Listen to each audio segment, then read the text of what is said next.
Good morning. Someone's feeling quite shy today, and it's not me. So I would like to share with you a whole new concept that I just discovered. This weekend, I went to go and see a really good friend of mine, and I told him, Mo, I'm struggling. I just don't know what to do. I'm clear on my goals, but I know I need to go with the flow. So what is it that I should do? And he told me, Jennifer, I have 6,000 digital books in my computer. And if they were gonna burn down, which would be really interesting in the digital world, how those would actually burn down, there would be one that I would never, ever, ever want to burn. It would be the only one I would keep. So he got my attention. Which one is that? And he said, it's The Path of Least Resistance by Robert Fritz.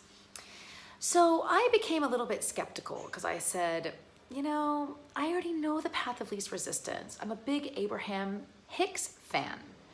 And he said, no, Jennifer, this is really, really different than Abraham Hicks. So I said, okay, I'm enlightened.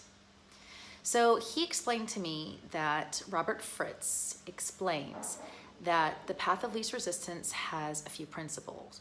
One of them is that, of course, energy flows where it can easily flow, hence least resistance.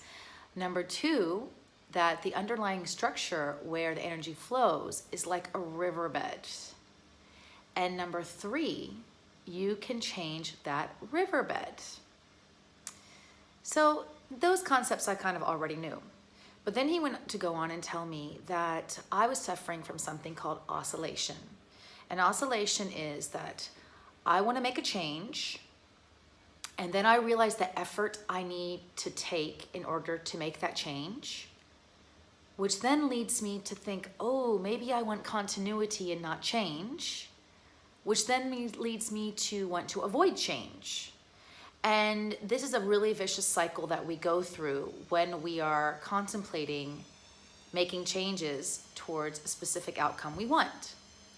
So he explained to me that there is a different way forward, and it is called structural tension. And that is that in every single decision that we make or way forward that we make, we need to have two elements. And one of them is vision, and one of them is understanding our current reality.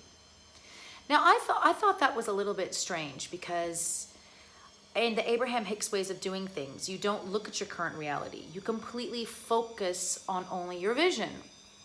But then, of course, you have a lot of room for potential oscillation. So what Robert Fritz is suggesting is that you completely understand your vision, and then you completely understand where you're coming from in order to rebuild that riverbed to allow the energy to flow.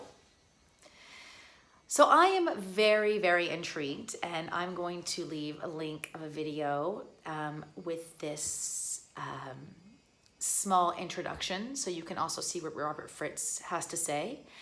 And after Mohammed's chat about it to me, and then now seeing this video, I've already ordered the books on Amazon, and I'm really interested to see how I can mix two things that are really, really important to me, and I feel like they just don't mix, that they're like oil and water, which is the path of least resistance mixed with my goals. So I would encourage you to also take a look at this if this is something that you have problems with when making decisions or in dealing with manifestation. Take a look at the video below, maybe order the books, and let's compare some notes later. Meanwhile, I hope you're having a glorious day.